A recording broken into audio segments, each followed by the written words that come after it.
إن الحمد لله نحمده ونستعينه ونستغفره ونعوذ بالله من شرور أنفسنا ومن سيئات أعمالنا من يهده الله فلا مضل له ومن يضلل فلا هادي له أشهد أن لا إله إلا الله وحده لا شريك له وأشهد أن محمدا عبده ورسوله لا نبي ولا رسول بعده اللهم صل وسلم على سيدنا محمد عبدك ورسولك الكريم وعلى آله وأصحابه ومن تبعه بالدين الحق أجمعين أما بعد فيا عباد الله أوصيكم ونفسي بتقوى الله فقد فاز المتقون وقال الله تعالى في القرآن العظيم يا أيها الذين آمنوا اتقوا الله حق تقاته ولا تموتن إلا وأنتم مسلمون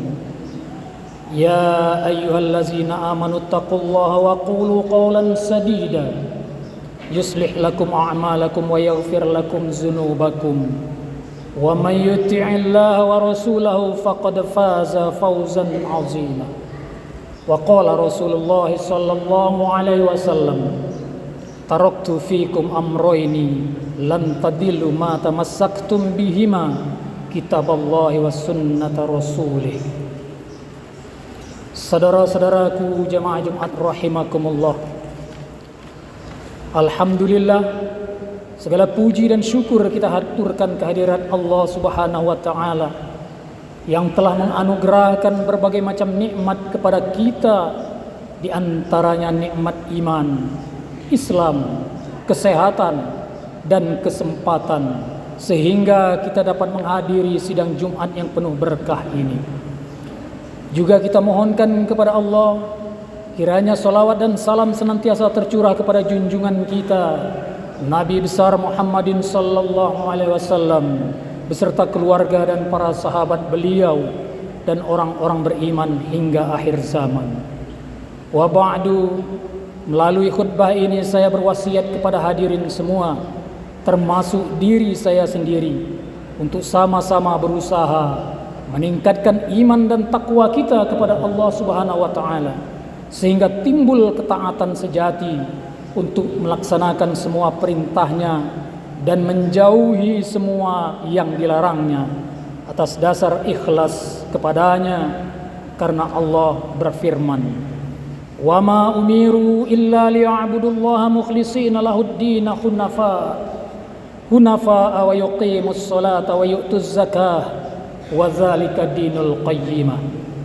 Artinya, mereka, yakni jin dan manusia, tidak diperintah kecuali supaya menyembah, mengabdi kepada Allah dengan memurnikan ketaatan kepadanya sebagai orang yang ikhlas kepada Allah dalam menjalankan agama secara lurus, dan supaya mereka mendirikan solat dan menunaikan zakat, dan yang demikian itulah agama yang lurus.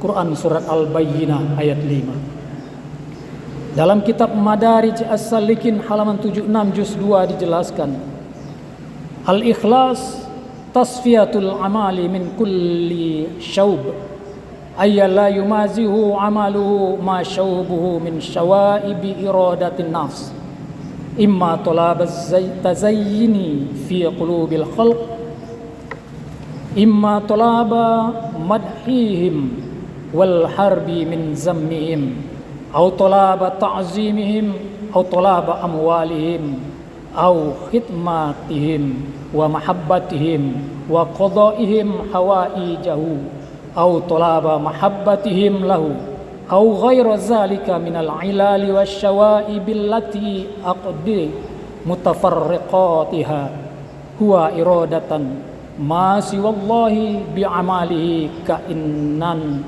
ma kana. Artinya, ikhlas adalah memurnikan amalan dari seluruh kontaminasi, percampuran dengan sesuatu yang lain.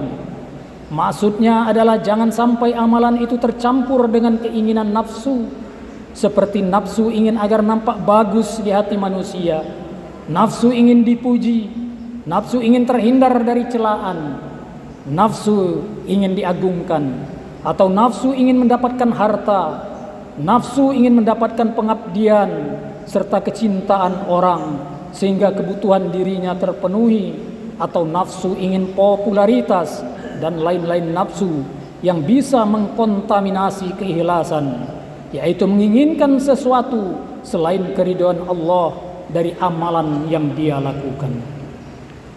Saudara-saudaraku jamaah Jumat rahimakumullah, nafsu itu tempatnya ada di hati kita, dan tidak ada yang bisa mengetahui apa yang terbersit di hati kita selain Allah dan diri kita sendiri. Oleh karena itu, kita tidak bisa mengatakan atau menilai seseorang itu telah melakukan sesuatu ikhlas karena Allah atau tidak, hanya dengan melihat tampak zahirnya saja. Seseorang yang kita lihat rajin sholat, belum tentu dia ikhlas karena Allah. Bisa saja dia rajin sholat karena ingin dipuji sebagai orang yang rajin sholat atau musallin, atau takut dikatakan oleh orang lain sebagai orang yang fasik. Seseorang yang kita lihat rajin ke masjid, belum tentu dia ikhlas karena Allah. Bisa saja dia rajin ke masjid karena ingin dipuji sebagai orang yang cinta atau memakmurkan masjid, atau takut dikatakan oleh orang lain sebagai orang yang tidak cinta masjid, atau karena hanya ingin dijadikan imam sholat. Ketika dia tidak dijadikan imam sholat, maka hatinya kecewa. Seseorang yang kita lihat rajin berinfak, bersedekah, membantu orang lain dengan hartanya, belum tentu dia ikhlas karena Allah. Bisa saja dia ingin dipuji sebagai orang yang dermawan, orang yang paling banyak mempergunakan hartanya di jalan Allah, atau dia takut dikatakan oleh orang lain sebagai orang yang bakhil, pelit atau kikir. Seseorang yang rajin mengaji, menuntut ilmu agama, belum tentu juga dia ikhlas karena Allah. Bisa saja dia kumpulkan ilmu itu hanya untuk khazanah, perbendaharaan saja, bukan untuk menyempurnakan ibadahnya, atau hanya untuk gagah-gagahan saja supaya bisa berdebat atau menjatuhkan orang lain dengan ilmunya. Seseorang yang rajin mengajarkan atau menebarkan ilmu agama juga belum tentu dia ikhlas karena Allah. Bisa saja dia hanya ingin popularitas, ingin dita'zimi, atau ingin mendapatkan harta kekayaan belaka. Demikian seterusnya di setiap aspek kehidupan lainnya. Maka yang terpenting bagi diri kita masing-masing, dan itulah juga yang diperintahkan Allah kepada kita, adalah memperbaiki diri kita masing-masing, menata hati kita masing-masing, meningkatkan kualitas amal kita dengan senantiasa berusaha istiqomah, melakukan suatu amalan yang benar-benar ikhlas karena Allah.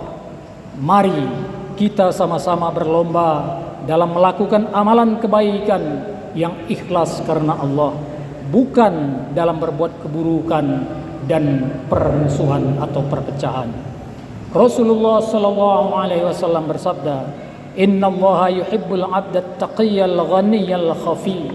Artinya, sesungguhnya Allah mencintai hamba yang bertakwa, berkecukupan dan tersembunyi. Hadis riwayat Muslim nomor 2965. Siapakah dia? Dalam salah satu syarah kitab Riyadhus Shalihin dijelaskan, huwallazi la yuzhiru nafsah wa la yatammu an yuzhira 'indan nas aw yusharu ilaihi bil banan aw yatahaddatsun nasu anhu. Artinya, dialah orang yang tidak menonjolkan dirinya, tidak pula berambisi untuk menonjolkan diri di depan orang-orang, atau untuk ditonjolkan oleh orang-orang, atau diperbincangkan oleh orang-orang tentang kelebihan dirinya.